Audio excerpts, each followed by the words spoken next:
जो दुख के दरिया में बह रहे हो, तुम जो दुख के दरिया में बह रहे हो, सुख के समंदर में भी गोते लगाओगे। याद रखना, मुश्किलें तमाम आएंगी, मुश्किलें तमाम आएंगी, लेकिन गिराने के लिए नहीं, उठाने के लिए। नमस्कार, डीडी बिहार के बिहार बिहान कार्यक्रम में मैं अर्पिता आप सभी दर्शकों का बहुत बहुत स्वागत करती हूँ, अभिनंदन करती हूँ। खूबसूरत सुबह की शुरुआत हो चुकी है और दिन की शुरुआत करते हैं सकारात्मक विचारों के साथ। हर दिन हम यही प्रयास करते हैं कि थोड़ी ऊर्जा आपके अंदर भरे और थोड़ी ऊर्जा खुद के अंदर भरे, और इसी क्रम में हम लेकर आते हैं अनमोल वचन। तो बिना देरी किए देखते हैं महापुरुषों के अनमोल वचन।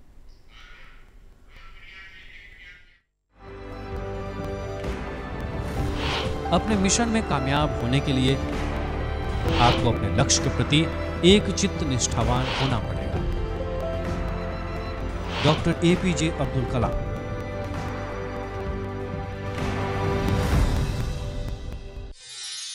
मन से मन मिले तो मिले प्रीत से प्रीत। जी हाँ, मन से मन मिले तो मिले प्रीत से प्रीत।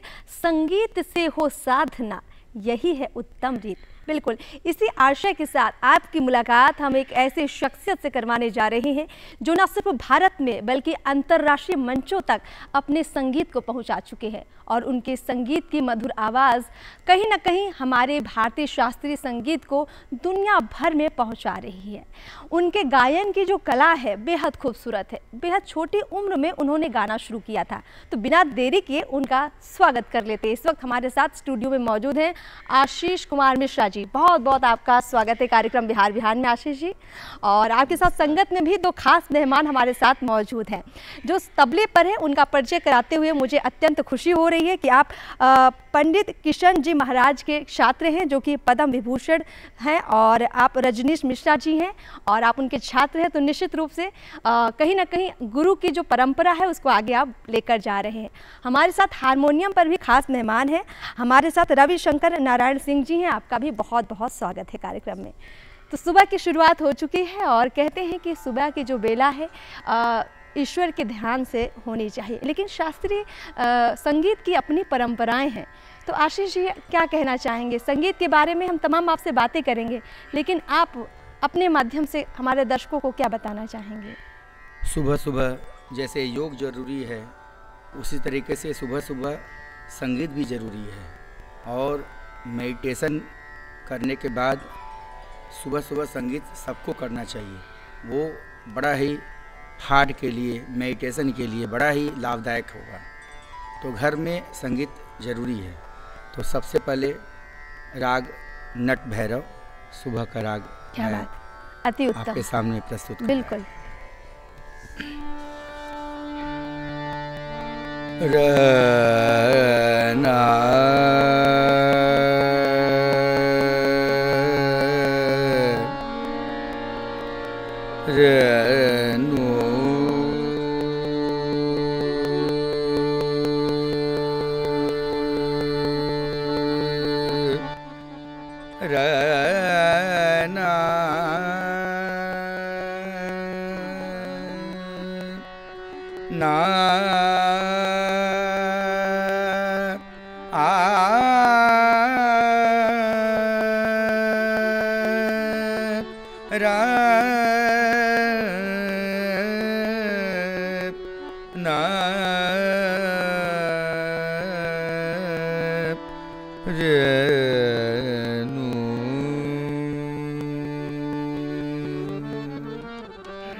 तेरो छेलो मोसे कर बर जोरी, तेरो छेलो मोसे कर बर जोरी, तेरो छेलो मोसे कर बर जोरी, तेरो छेलो मोसे कर बर जोरी।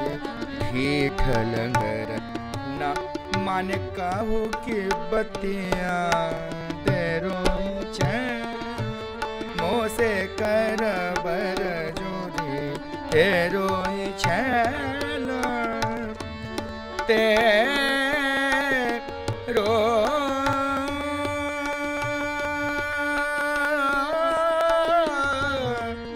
तेरो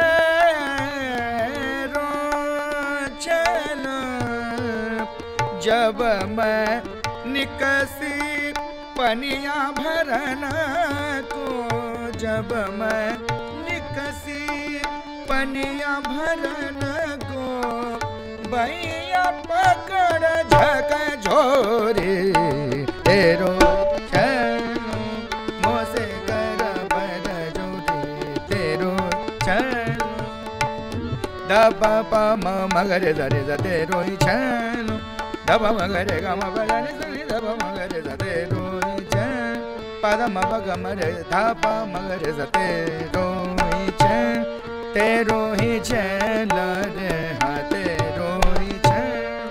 परब मपम गम रे ग हाथे रोई मोसे कर बर जोरी भीठ लंगर न माने काहो के बतिया तेरो छला तेरो छला तेरो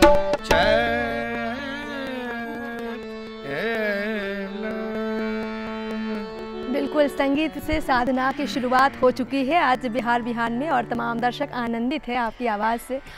ज़रूर आपसे जानना चाहेंगे आशीष जी कि संगीत की आपकी यात्रा, जितना मुझे जानकारी बहुत बचपन से हो गई थी जी। और जिस घराने से आपका संबंध है, सुप्रसिद्ध घराना है, बनारस घराना है, तो अपनी यात्रा की जो तमाम बातें हैं मैं चाहूँगी ज़रूर आप बताइए, क्योंकि आपका पूरा घराना ऐसा घराना जो लगभग 500 सालों से भारतीय शास्त्रीय संगीत को हर कदम पर आगे बढ़ा रहा है।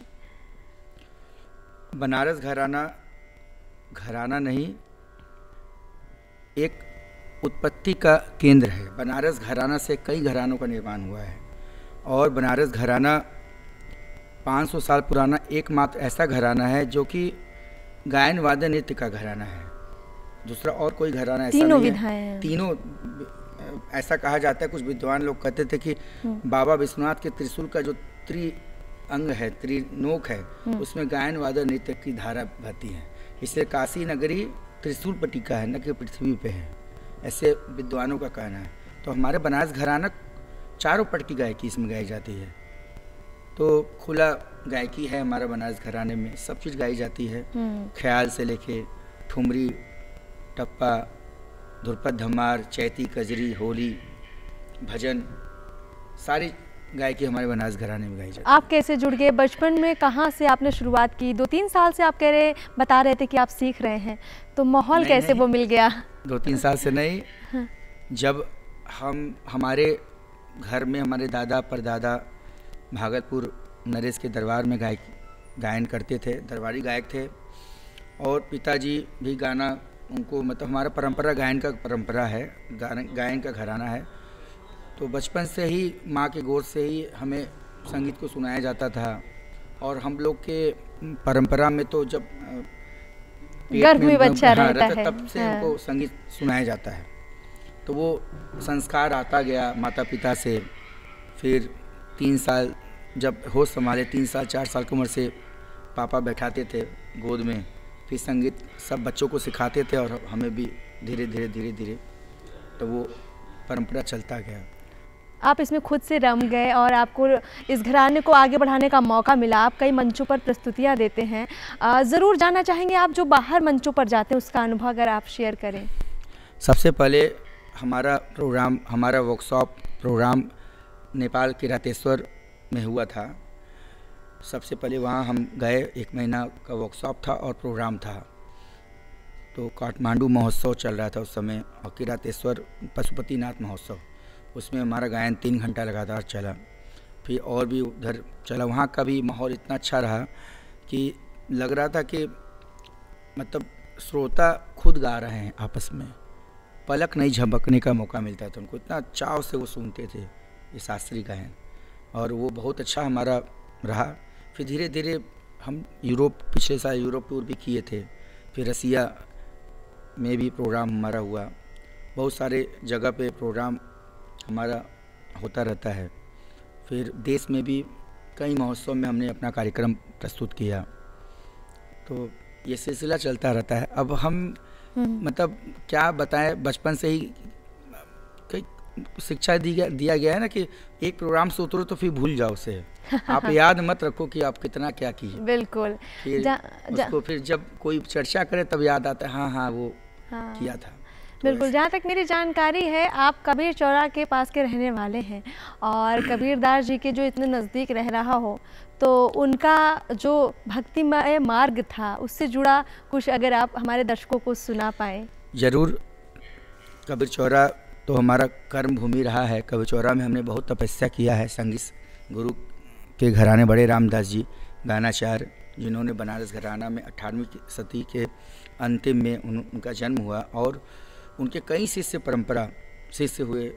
सिद्धेश्वरी देवी जी, महादेव मिश्रा जी, राजेश्वर प्रसाद मिश्रा जी, गोपाल मिश्रा जी, ये आपके पद्म भूषण राजन साजन मिश्र जी, उन्हीं के शिष्य हैं। तो उसी घर से हम भी शिक्षा ग्रहण किए हैं और रहे हैं उन्हीं के घर पे। बगल में हमारा कहा जाता है कि खिड़की खोले तो कबीर का दर्शन होता है। तो सामने कबीरदास का एक बहुत खास चीज़ उनकी बनाई हुई एक निर्गुण आपके सामने प्रस्तुत है। ज़रूर।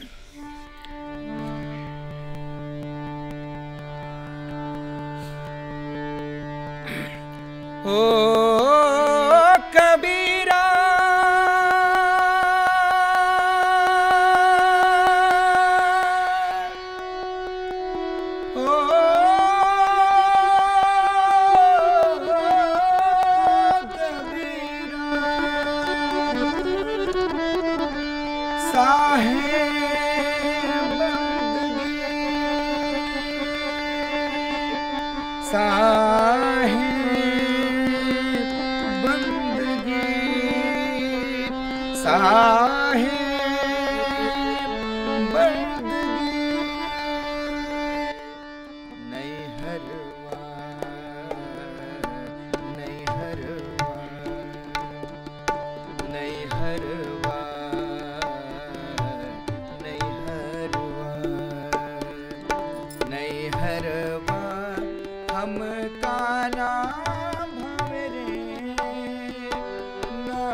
दरदा साईं को सुनावे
ये तपना यह जिह की बुझावे रे।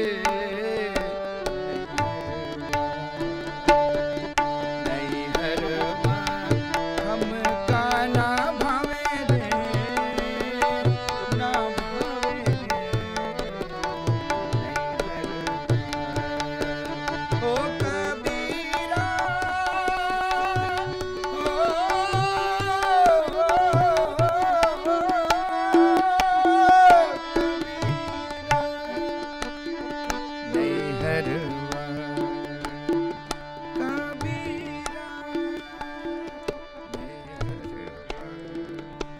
बिल्कुल, संगीत में कितनी बड़ी ताकत होती है। हर इंसान का मन कितना भी विचलित क्यों ना हो, संगीत की अगर कोई भी धुन कान तक पहुंच जाए तो मन आनंदित हो जाता है और मन ऊर्जा उस ऊर्जा से भर जाता है जहां लगता है जीवन में सब कुछ बुरा नहीं है, कुछ तो अच्छा है। और आशीष जी, आप कुछ ऐसा प्रयास भी कर रहे हैं जहां कुछ ऐसे लोग जो बुरे कर्मों की वजह से जेल के अंदर भी बंद हैं, फिर भी आप उनको अच्छे मार्ग में लाने का प्रयास कर रहे हैं। जी, ये हमारा जीवन का बड़ा ही उपलब्धि है, जिसको हम अपने जीवन में बड़ा सेवा भाव से करते हैं। बनारस की केंद्रीय कारागार में आज लगभग 8 सालों से मैं विधिवत जाता हूं, और जो ऐसे बंदी जो किसी भी कारणवश आज गए हैं, फंसाए गए हैं या आए हैं, उनको संगीत के माध्यम से मोटिवेट करता हूं और उनको निःशुल्क सिखाता हूं और डिग्री भी देता हूं, जिससे वो बाई चांस अगर वो बाहर आते हैं तो मान सम्मान इज्जत से वो अपने जीवन को जी लें। जीवन एक बार मिलता है, तो उनके अंदर भी हृदय है, उनके अंदर भी दिल है, वो भी एक इंसान है। तो वो अच्छे से कैसे अपने आप को समाज में प्रस्तुत करें। तो हमारे कई ऐसे छात्र हैं जो बाहर आ गए, बाइज्जत बरी हो गए हैं, और वो संगीत से डिग्री ले करके वो जॉब कर रहे हैं। क्या बात है। जॉब कर रहे हैं, वो अपने बच्चे को, बाल बच्चे को, अपने परिवार को मान सम्मान से वो पढ़ा लिखा रहे हैं और घर के वो करवा रहे हैं। बड़ा उत्तम प्रयास तो है। ये हमारा पूजा है, और मैं मंदिर बहुत कम जाता हूँ, बस मेरा यही मंदिर है। निश्चित रूप संगीत से ही कर्म में जिसने पूजा को ढूंढ लिया हो और कर्म के माध्यम से जो सच में ईश्वर की पूजा करता हो, उससे बड़ी पूजा कोई होती नहीं है। और आप निःशुल्क रूप से अन्य छात्रों को भी शिक्षा देते हैं। और बाहर भी जो बच्चे आते, जो ऐसे हैं जो जिनके पास बहुत पैसा की बात ही नहीं है। हम लोग के गुरु परंपरा में हमारे गुरुजी ने कहा है कि जिस डेहरी के हम शिष्य हैं, बड़े रामदास जी के डेहरी के, उस परंपरा में भोजन से लेके कपड़ा लत्ता से लेके आने जाने का खर्चा, फीस तक गुरुजी बेयर करते थे छात्रों को। ये आज से नहीं, 18वीं सदी के अंतिम से बड़े रामदास जी करते थे।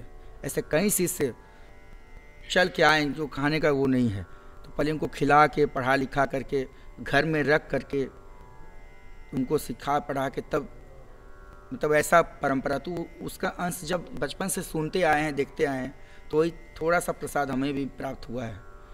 तो गुरुजी जो कहते हैं उनके मार्गदर्शन में चलना है, यही तो गुरु परंपरा है। आपका प्रयास आगे भी और तेजी से बढ़ता रहे, क्योंकि हमारे समाज में ऐसे ही लोगों की ज़रूरत है जो किसी भी कला को सिर्फ इस रूप में ना देखे कि वो उसका कोई माध्यम है जीविका के रूप में, बल्कि जी एक मिनट मैम, आपसे बस ये सबसे बड़ा धैर्य, हमारी संस्कृति, हमारा धरोहर है क्या? जीविका तो है ही, जहाँ सरस्वती रहेंगी वहाँ लक्ष्मी रहेंगी ही, मगर अपने हृदय से भी कुछ समाज को दे के ही जाना है। भगवान राम अगर उनको राजभोग होना होता तो नहीं जाते, माता के बात काट देते, नहीं, उनको समाज में इतना चीज़ करना था, वो जंगल गए, 12 साल अपने जंगल में निभाए। उसी तरीके से हर इंसान किसी न किसी रूप से पैदा होता है, उसको समझना चाहिए हम समाज को क्या दे के जाएँ। करेक्ट है, सही जो बात कि है। हमारे बाद भी वो समाज, तो हमारे पास हमने समझ लिया कि हमारे पास संगीत है और कुछ नहीं है, तो हम जो विद्या ग्रहण लिए हैं, गुरुमुखी विद्या, वो समाज में दे के ही जाएंगे। बिल्कुल, तमाम दर्शक जो आपको इस वक्त सुन रहे हैं काफ़ी प्रेरित हो रहे होंगे, और बिहार में हमें अच्छा लग रहा है कि हमारे साथ ऐसे लोग मौजूद हैं जो समाज के लिए कुछ खास काम कर रहे हैं। और जिस तरीके से आपकी आवाज़ है और आपकी जो परंपराएं हैं, ज़रूर हम चाहेंगे कुछ और ख़ास प्रस्तुतियाँ आप दें, ताकि हम और समय जो हमारा बचा हुआ है इसको संगीत के साथ, आनंद के साथ बिता पाए। एक दादरा हम प्रस्तुत कर रहे हैं। जी ज़रूर। चूँकि सुबह का समय थोड़ा ये बहुत ही भैरवी राग में है।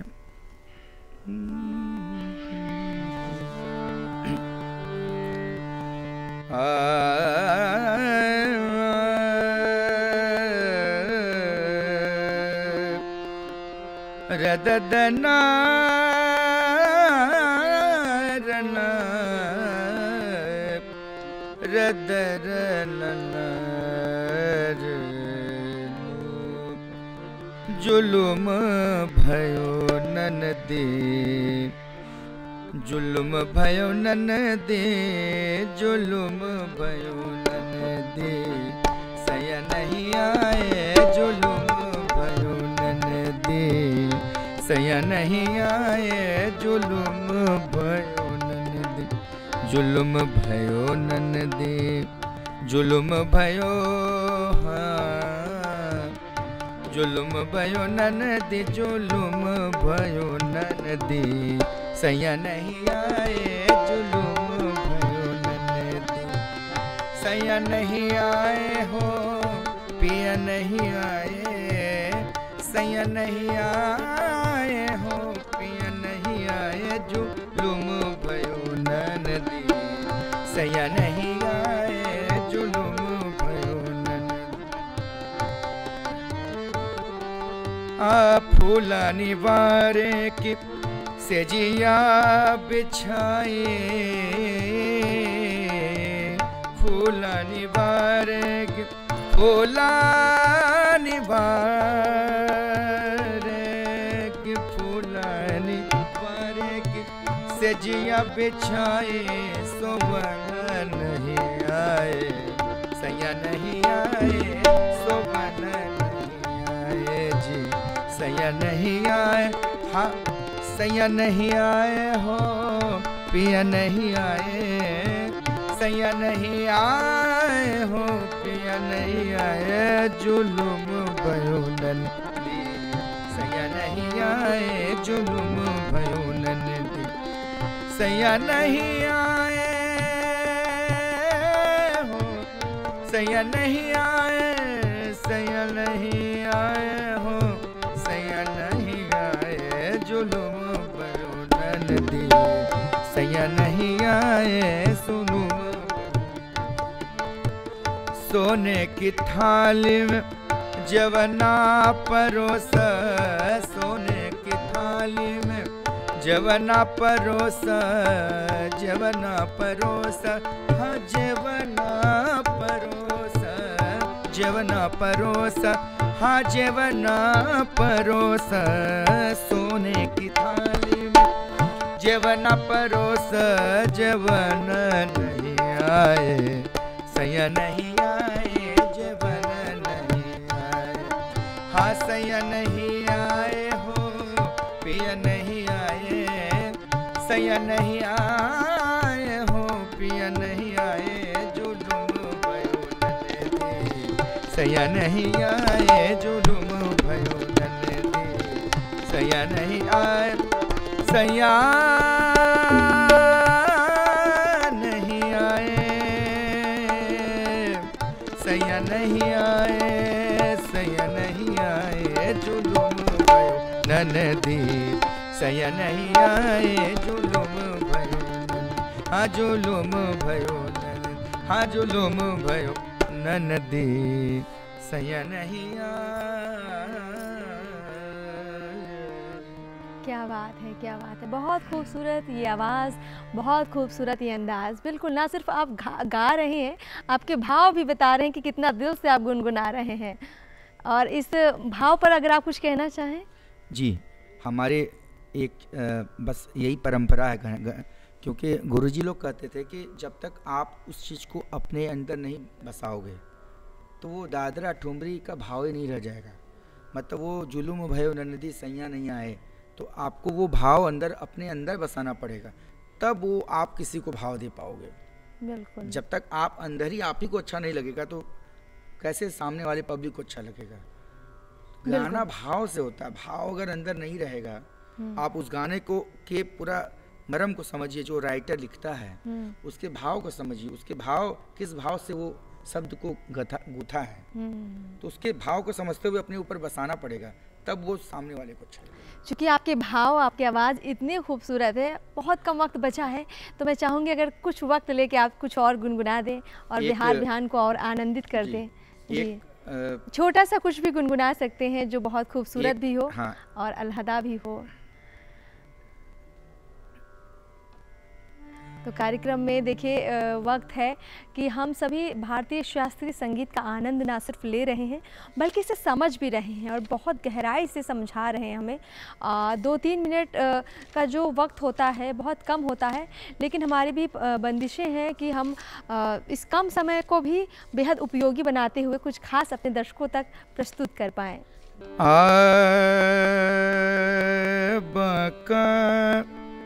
बना रे संवरिया सजनी बाका। ये हमारे गुरुजी पंडित मोहनलाल मिश्र जी हमारे भैया भी थे और हमारे गुरुजी भी थे, उनका ये कंपोजिशन है, मुझे याद आ गया। बाका बना रे संवरिया सजनी बाका बना रे संवरिया सजनी बाका बना रे संवरिया। बाका बना रे बाका बना रे बाका बना रे बाका बना रे बाका बना रे संवरिया सजनी बाका बना रे संवरिया।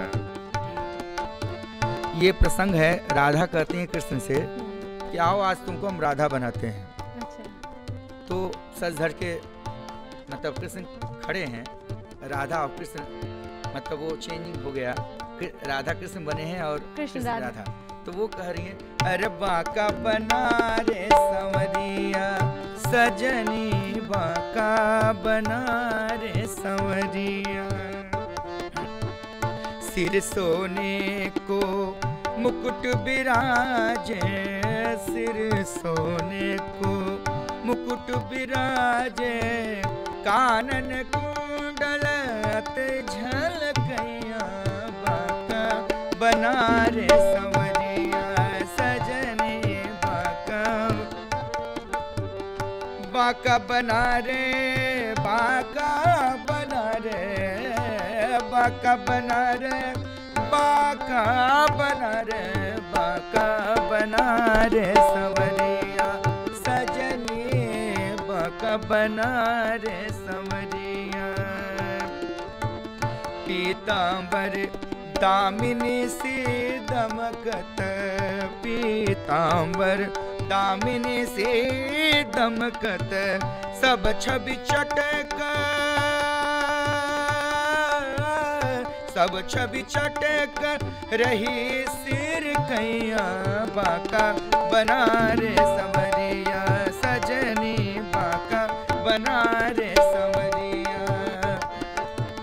बाका बना रे बाका बना रे बाका बना रे बाका बना रे बाका बना रे हाँ बाका बना रे बाका बना रे संवरिया सजनी बाका बना रे संवरिया सजनी बाका बना रे संवरिया। बाका बना रे बाका बना रे बाका बना रे हाँ बाका बना रे बाका बना रे संवरिया सजनी बाका बना रे हाँ बाका बना रे हाँ बाका बना रे संवरिया।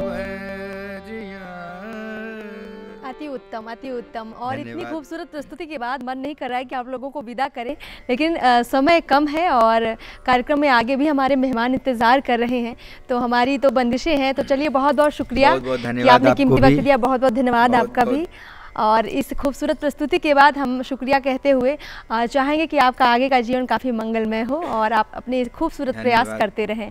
एक ऐसे शख्सियत इस वक्त हमारे साथ मौजूद हैं जो अपने लेखन से, अपनी कविताओं से समाज को एक नई दिशा दिखा रहे हैं। चलिए स्वागत कर लेते हैं बिना देरी किए हुए। इस वक्त हमारे साथ स्टूडियो में मौजूद हैं दिवाकर उपाध्याय जी। बहुत बहुत आपका स्वागत है कार्यक्रम बिहार बिहान में।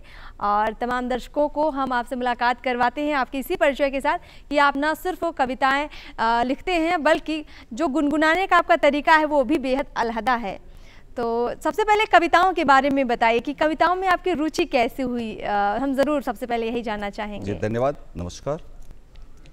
मेरी कविताओं में रुचि बचपन से तो नहीं, लेकिन अपने गुरुजनों को देखते देखते इसमें मेरी अभिरुचि जागृत हुई और मैंने पढ़ना लिखना शुरू किया। अपने गुरुजनों से कुछ सीखते हुए आज इस अवस्था तक पहुंचा हूं, आपके सेवार्थ में यहाँ उपस्थित हूँ। आपकी जो सबसे प्रिय कविता है, चाहे वो भक्ति की हो या फिर एक पिता के लिए जो आपने कविता लिखी है, उन दोनों में से जो आपको पसंदीदा हो, हम चाहेंगे आप ज़रूर इस मंच से दर्शकों तक साझा करिए। जी बिल्कुल, हम शुभारंभ करते हैं। आज अभी युद्ध के प्रकरण से हम भी निकले हुए हैं, उभरे हुए हैं, तो पहले मैं माता से निवेदन करता हूँ एक भोजपुरी की रचना, इसके बाद से हम पिता की ओर बढ़ते हैं। धन्यवाद।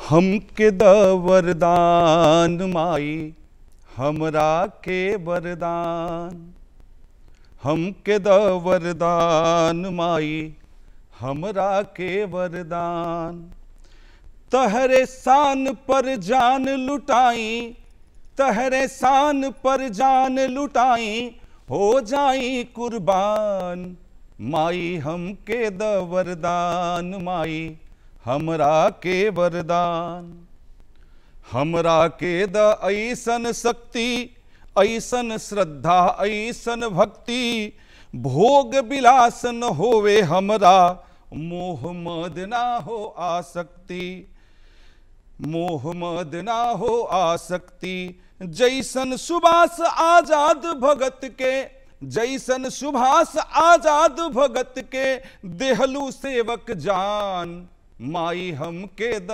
वरदान माई हमरा के वरदान, हमके द वरदान माई हमरा के वरदान, पुरखा कैले आज करी हम, देश हित के काज करी हम, अपना गर्दन के कटवा के तहरा सर पर ताज धरी हम, अपना गर्दन के कटवा के तुहरा सर पर ताज धरी हम, छवि हो तुहरे खून बून में, छवि हो तुहरे खून बून में, देह में जबले प्राण, माई हमके द वरदान माई हमरा के वरदान, माई हमके द वरदान माई हमरा के वरदान। धन्यवाद।